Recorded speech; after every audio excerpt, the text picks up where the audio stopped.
Emily was a nursing student in a pediatrics rotation. She cared for Tommy, a 5-year-old patient who was recently diagnosed with type 1 diabetes. Tommy was going home soon, so she took a cell phone picture of him to remember him by. That evening, she posted his picture on her Facebook page, commenting how brave he was when he got his insulin injections.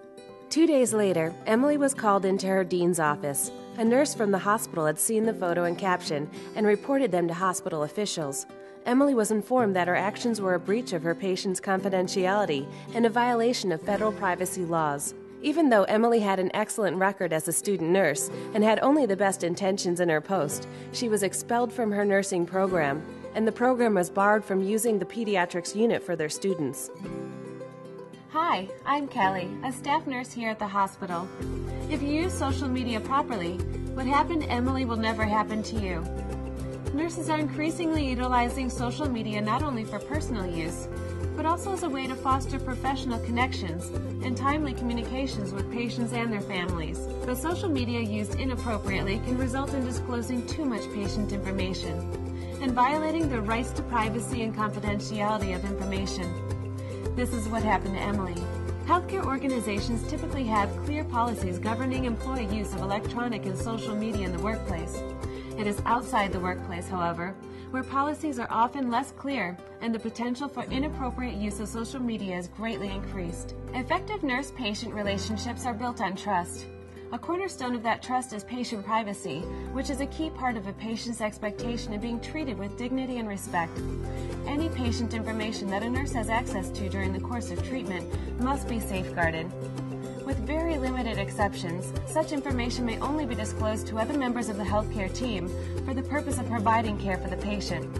Improper use of social media by nurses may violate state and federal laws, including the Health Insurance Portability and Accountability Act, or HIPAA, which was enacted to further protect patient privacy.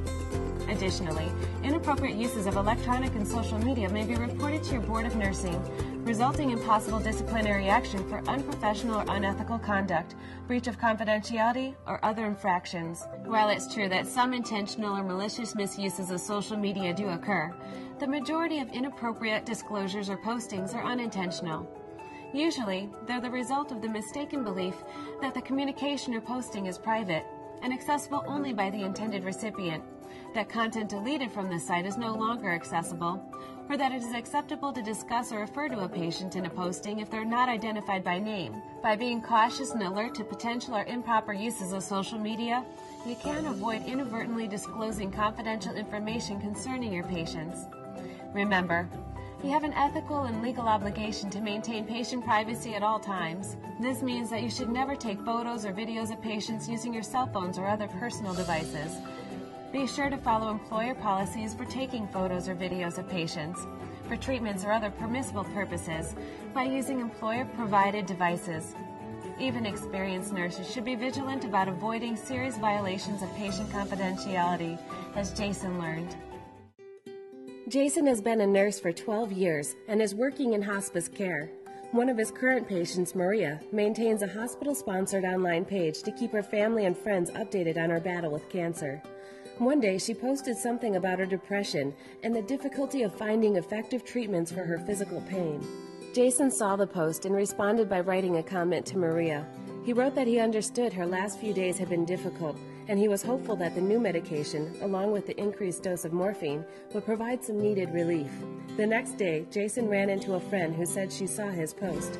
She said Maria was an old family friend, was sad to hear of her condition, and asked Jason how long he thought Maria had left. Now fully realizing the implications of what he had done, he immediately went home and tried to remove his post, but was unable to do so. Besides, even if he had been successful in removing it, it may have already been copied by others and posted elsewhere. At his next visit with Maria, Jason told her what had happened and apologized.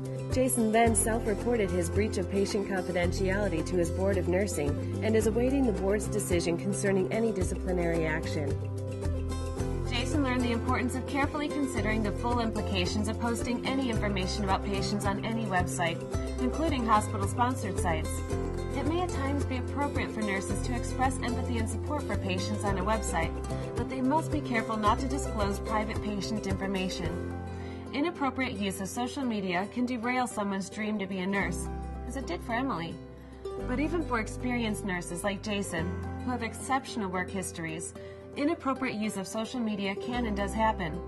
Remember, increased access to communication through social media does not change a healthcare professional's responsibility to protect patient information. In fact, it actually makes it easier to inappropriately share information. By carefully following standardized guidelines, healthcare professionals can responsibly use social media to improve the coordination of patient care. For more information, please visit the website of the National Council of State Boards of Nursing.